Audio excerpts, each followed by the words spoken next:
సంవత్సరాల తరబడి government job కోసం వేచి చూస్తున్నారా? కేవలం 8 నెలల్లో మీ కల నెరవేర్చుకోండి. వెంటనే కింది నెంబర్స్‌కి కాల్ చేయండి. చాలామంది ఏదో చేయాలి, ఏదో సాధించాలి అని ఎంటర్ అవుతూ ఉంటారు ప్రతి ఒక్కరు. బట్ ఎవరు మేము అనుకుంది మేము సాధించలేకపోతున్నాం, ఎందుకు అవతల ఆయన సాధించగలుగుతున్నాడే, వాళ్ళకు వచ్చిన అవకాశాలు నాకెందుకు రావట్లేదు అని. అలా కొంతమంది ఉంటే, కొంతమంది అవకాశం వచ్చినా దాన్ని సద్వినియోగం చేసుకోరు. అంటే ఆ పనిని నువ్వు ఎప్పుడైతే సక్సెస్ఫుల్గా మొత్తం పూర్తి చేస్తావో అప్పుడు నువ్వు సక్సెస్ అయినట్టు. మధ్యలో ఆపేయడం అనేది చాలామందికి అలవాటు. అందుకే కిక్ సినిమా ఊరికి చూపించలేదు మనకి, రవితేజ సినిమా. అలాంటి వాళ్ళు చాలా మంది ఉంటారు. సగం పని చేసి నాతో కాదురా బాబుని పక్కకి వెళ్ళిపోతే నువ్వు ఇంకేం సక్సెస్ అవుతావు లైఫ్లో. అలాంటి వాళ్ళకి ఏం చెప్తావు? యాక్చువల్లీ ఇప్పుడు మంచి రోజులకి రావాలనుకుంటే చెడు రోజులతో ఖచ్చితంగా మనం పోరాడాల్సి ఉంటుంది. ఎందుకంటే చెడు రోజులతో మనం పోరాడితేనే మంచి రోజుల్లోకి రాగలం. ఫర్ ఎగ్జాంపుల్, మనం ఏదైనా ఒక గమ్యాన్ని చేరుకోవాలి.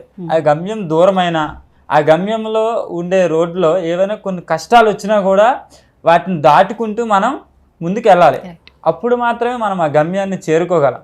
ఆ గమ్యాన్ని చేరుకునే క్రమంలో కష్టాలు వస్తాయని మనం ఆగిపోతే మనం ఎప్పటికీ ఆ గమ్యాన్ని చేరుకోలేము. కరెక్ట్. సో ఏదైనా ఒక పని స్టార్ట్ చేసేటప్పుడు కష్టమైనా నష్టమైనా వాటిని ఎదుర్కొంటూ మనం వెళ్ళగలిగితేనే మనం గమ్యాన్ని చేరుకోగలం. నేను చేయగలను అనే ఒక దృఢ సంకల్పము, కృషి, పట్టుదల మనకు ఉన్నట్లయితే ఖచ్చితంగా ఆ గమ్యాన్ని చేరుకునే మార్గం మనకి కనిపిస్తూ ఉంటుంది. ఈ రోజుల్లో ప్రతి ఒక్కరు కూడా గమ్యాన్ని చేరుకోవాలనుకుంటారు, కానీ దానికోసం చేసే ప్రయత్నాన్ని మధ్యలో ఆపేస్తుంటారు.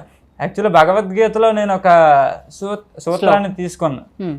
అది ఏంటంటే, జయ అపజయాల ఫలితం మన చేతిలో లేకపోవచ్చు, కానీ ఆ జయ అపజయాల ఫలితం కోసం చేసే ప్రయత్నము మన చేతిలోనే ఉంటది. అంతే కదండి. జయ అపజయాల ఫలితం మన చేతిలో లేకపోవచ్చు, కానీ ఆ జయ అపజయాల కోసం చేసే ప్రయత్నం మన చేతిలో ఉంటది. ఆ ప్రయత్నం పైనే దాని ఫలితం అనేది ఆధారపడి ఉంటది. సో ఎప్పుడు కూడా ఏమవుతుందో ఏం జరుగుతుందో అనేది వదిలేయకూడదండి. ఖచ్చితంగా మనం ముందుకు వెళ్ళాలనుకునేటప్పుడు కొన్ని పరిస్థితులు మనల్ని వెనక్కి లాగుతూ ఉంటాయి. వాటి నుంచి మనం ముందుకు వెళ్తూ ఉండాలి. అంటే సపోజ్ ఒక మైలు పరిగెట్టాలనుకునే వ్యక్తి ఫస్ట్ ఆఫ్ ఆల్ ఫాస్ట్గా నేను పరిగెడతాను, వేగంగా నేను పరిగెడతాను అని వెళ్ళకూడదు.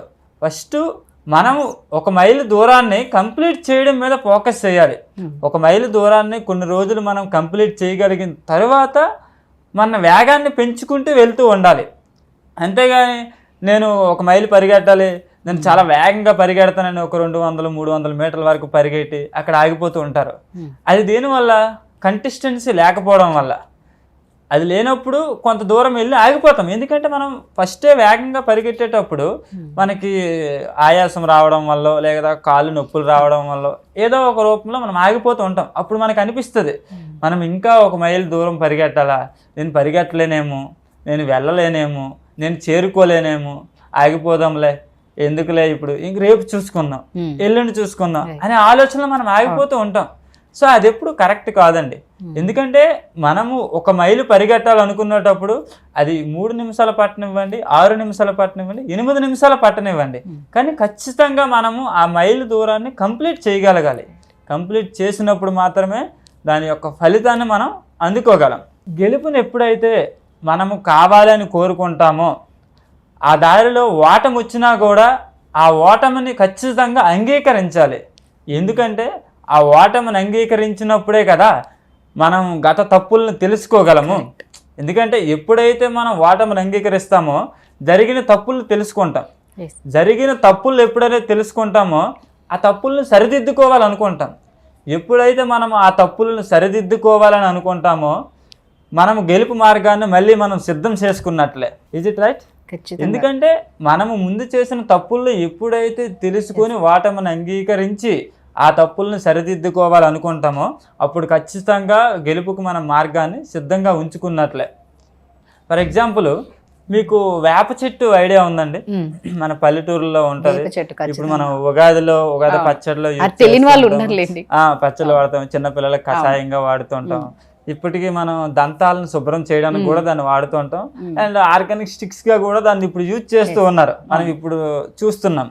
సో దీనిపైన వేమన గారు ఒక పద్యాన్ని ఉంచారండి. అనగా ననగా రాగ మతిశయిల్లుచునుండు దినగ దినగ వేము తీయగా నుండు సాధనముల పనులు సమకూరు ధరలోన విశ్వదాభిరామ వినుర వేమ. అంటే అనగా ననగా రాగ మతిశయిల్లుచునుండు అంటే ఏదైనా ఒక పాట పాడుతున్నప్పుడు రోజు పాడుతూ పాడుతూ పాడుతూ ఉండగా ఆ రాగం మనకు వృద్ధి చెందుతుంది.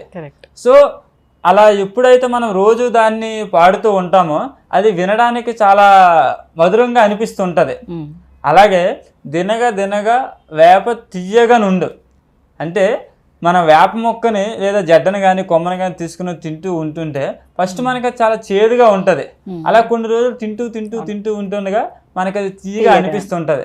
అలాగే సాధనముల పనులు సమకూరు ధరలోన అంటే మనం ఏదైనా ఒక పని చేయాలనుకునేటప్పుడు ఆ పనిని రోజు మనం సాధన చేస్తూనే ఉండాలి. రోజు మనం దాన్ని చేస్తూ ఉంటేనే కొన్ని రోజులకి అది ఫలితంగా మారుతుంది.